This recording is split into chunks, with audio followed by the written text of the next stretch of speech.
welcome back to KTN Worldview, and in a studio with us we're joined by Mr. Siddharth Chatterjee, the United Nations Resident Coordinator here in Kenya. He is also the resident representative of the United Nations Development Program. Mr. Sid, thank you very much for your time this morning. Thank you. Right, I hope I pronounced your name right, Mr. Siddharth. You got it absolutely perfectly right. Yes. But I will stick to Mr. Sid. Thank you so much for your time this morning. Pleasure. So let's get right to it. You are in charge of coordinating all the 25 UN agencies in the country. That's a massive task. Talk to us about the opportunities that Kenya stands to gain from this partnership. Well, Kenya has one of the most robust partnerships that we have is with the government and the people of Kenya. Right. And this is a partnership which has stood the test of time through the thick and thin, and really the United Nations and the partnership that we have with the government of people of Kenya has actually stood out as a model in the United Nations Development Group, which actually looks at this partnership very carefully. The President himself, President Kenyatta, actually signed the United Nations Development Assistance Framework with the United Nations in 2014.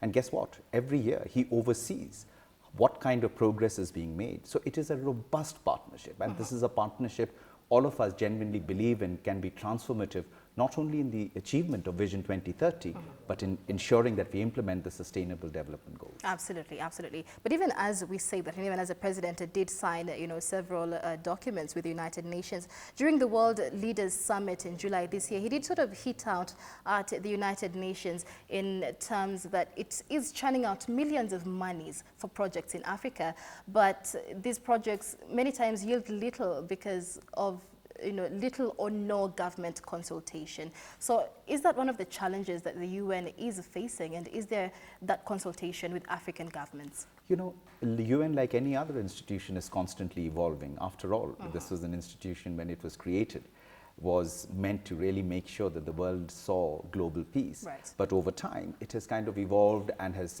generated different aspects of it. Today in Kenya, for example, we are not only involved with the government of Kenya in building and developing capacities at different forms of governance and government and the rule of law, but you could go down actually to some of the counties like Mandera and Wajir and Marsabit, where you'll actually find the UN delivering programs on maternal health, where for the first time in the history of Kenya, there's been a C-section operation and a preterm birth, a preterm child is actually able to survive simply because of the presence of an incubator. Right. So it's really making a dramatic difference. And I really believe that what we have here in Kenya is the advantage of a president and a first lady who are great champions of development, great champions of young people, great champions of the rights of women. Right, right. Now, before this role as the UN coordinator in Kenya, you were the United Nations Population Fund representative in Kenya. And during that time, you played a very big role in gender and ensuring access to maternal health, that the girl child is protected.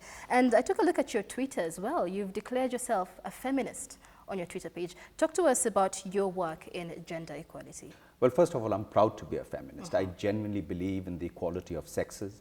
I genuinely believe that women must be given the same opportunities as a male child is. I come from a country where we are a poor example, India, in terms of equality, in terms of the level of inequality that persists and therefore keeps parts of India extremely poor and impoverished. Recently, for example, UNDP, together with the President Kenyatta, Helen Clark, launched the Africa Human Development Report, and the report was actually on gender equality and women's empowerment. Right. In sub-Saharan Africa alone, $95 billion of income is being lost simply because of inequality. $95 billion. $95 billion. So just imagine if our girls in Kenya were not cut, didn't go through FGM, our girls were not married off as children, they were given the full rights to develop their human potential, educated, they would be equal partners at the household level, the microeconomic picture will improve. Because Kenya is all set to actually become a high-income country. And in the next 15 years, it is very much achievable. When Kenya thought out the Vision 2030, I would say it's perhaps one of the smartest vision plans I have seen. In fact, if you look at the Sustainable Development Goals, it was actually Kenya and Ireland that helped frame and brought the interagency and inter-country negotiations around it.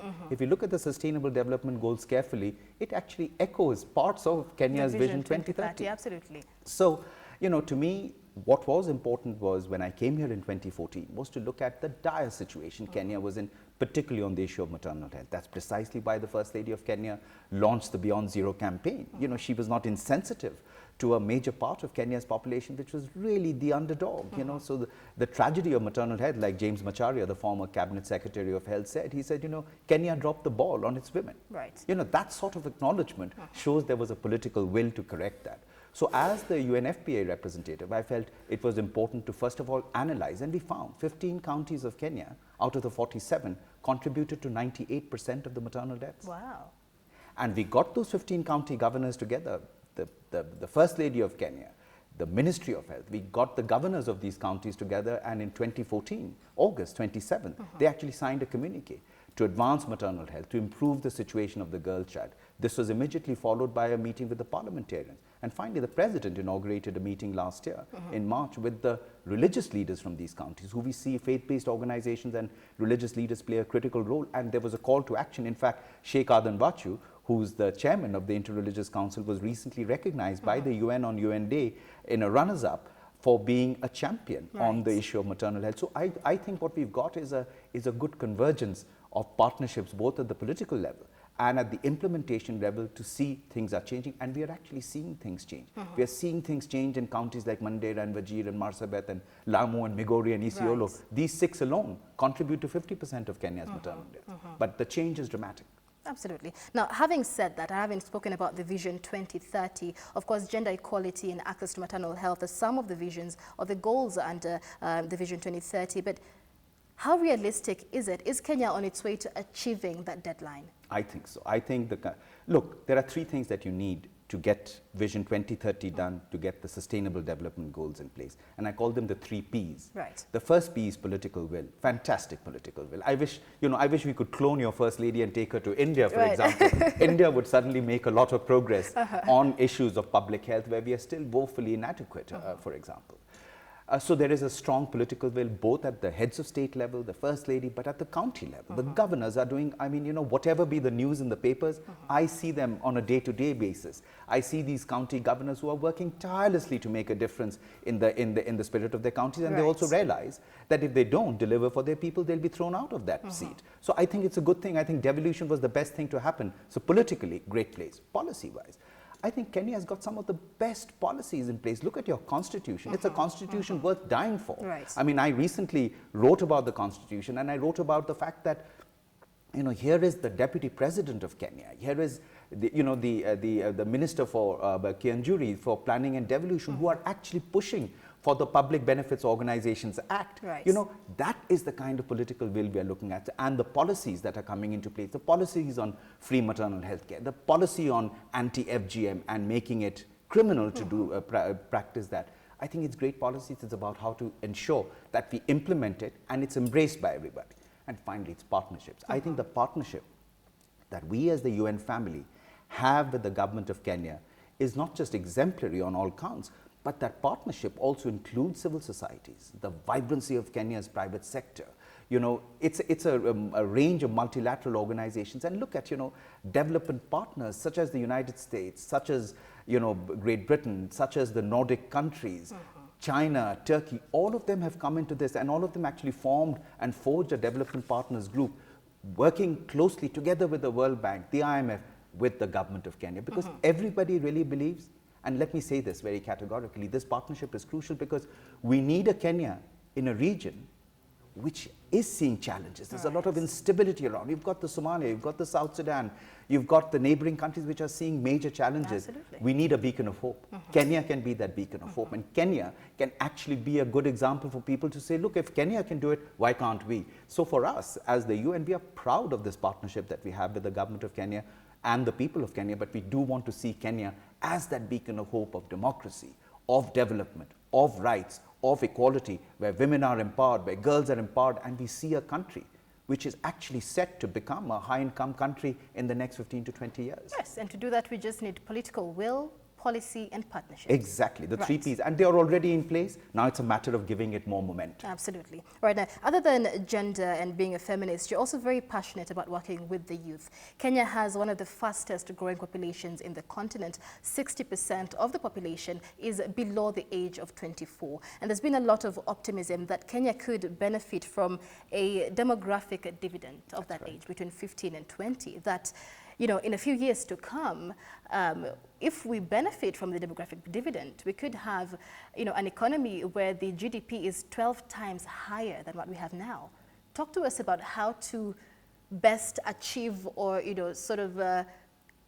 take advantage of that demographic dividend. Michelle, first of all, let me compliment you. I'm really impressed with your understanding of the issue of the demographic dividend and where this youth bulge can take us to. I hope everybody is like you and understands it, because you represent that young profile. You represent that youth of this country. And I'm so pleased I'm actually being interviewed by a lady who is erudite, she's achieved high in life, and this is what we expect every girl in Kenya to achieve. So let's roll back a bit. In 1956, Kenya's population was the same as Sweden, 7 million. Today, Sweden is 9.8 million, Kenya is 45 million. By 2030, Kenya will be 65 million. By 2050, Kenya will be 85 million. Like you correctly said, over 70% of your population is less than 30, and the median age of Kenya is 19. The median age of Sweden is 46.1. So if you see the Western European countries which grew rich, if you look at the Asian tigers, the Singapore, South Korea, Malaysia, Indonesia, which grew rich, they all took advantage of a youth bulge, which is where Kenya is, where actually Africa is. So what we are seeing is that, every year 1 million young people are joining the workforce. Now, if these 1 million young people are effectively employed, which includes men and women, are effectively employed, we'll start changing the microeconomic picture at the household level. That is where the demographic dividend will be, because then a woman will have control over her sexual and reproductive health and rights. She would be able to plan her families. Today, it should not be. In many counties, like in Mandera, Wajir, Kenya, today, there are parts of Ethiopia which are seeing a green revolution, like India saw in the 60s. Because dry lands have been converted into green lands, and they've become but unemployable with regard to the skill set that you were talking about. So how bad can it get? Well, it can get very, very bad. So, that's why we've talked about a dividend and not a disaster. And this requires the 3 Ps again, the political will that the country must understand. That it has a looming opportunity, but that looming opportunity can also be a threat. Let me give you a small example, and I'll roll it back to India because I come from a poor country myself. Now, recently, New Delhi, the capital, very close to shut down because 3 million young people in a neighboring state went on a protest. They didn't have jobs. They wanted reservations for those jobs. And they cut off all the main streets leading to the capital. Now, when you see 3 million people, what does law enforcement do? They're really overpowered. They're overwhelmed, overpowered. And, imagine if that happened on the streets of Mombasa, on the Mombasa highway. So I just think the inclusion of youth is crucial at this moment. I think that outreach, and that is why a peaceful election in 2017. But, we remember the dark chapter of 2007. We should never see that again. That is a chapter which is over. 2013, we saw, elections which were free of that. Today, 2013 is different from 2017 because we've seen the devolution take place. So many things have got evolved, including violence may have got evolved. What we need to make sure is all the county governors, all the opposition, everybody make an agreement, an agreement based on humanity, on the principles that non-violence will be at the core of our thing. Free and fair will be at the core of the thing. And I think we are at the right place here. I mean, the fact that you have a head of state, you have leaders in the opposition that are actually coming together and have had an agreement on the IEBC, for example. So there is a lot of hope. You may sound overly optimistic, but really when I'm in a country like Kenya, I see many reasons for being optimistic about it. Look at where Kenya is with the World Trade Organization, which happened last year. Look at your women leaders, Ambassador Amina Mohammed, Cicely Kariuki, who are really drivers of change in this country. And, demonstrating that women are perhaps not just equal to men, but at many times doing better than many men would at their job. They would love to hear you say that. Look at the World Trade Organization, resurrecting it, when it was meant to be actually have a funeral song Yes. in December. You know, here is the Kenyan government that resurrected it. We recently had UNCTAD, a very successful Tokyo International Conference on development, when the Japanese, and because we partners as UNDP with the government of Japan, and they are thrilled for the first time. That conference has happened outside of Tokyo. Yes. And look at the success it has had. We'll soon have the Global Partnership Forum, which will take place at the end of November. Kenya is shining. We need to keep that shining light alive. Absolutely. Mr. Siddharth Chatterjee, thank you so much for speaking to us here on Worldview. Unfortunately, time is up. That is the United Nations Resident Coordinator here in Kenya. He is also the resident representative of the United Nations Development Fund, Mr. Siddharth Chatterjee, which brings us to the end of Worldview this morning. Many thanks for watching. My name is Michelle Ngele. Do enjoy the rest of your viewing.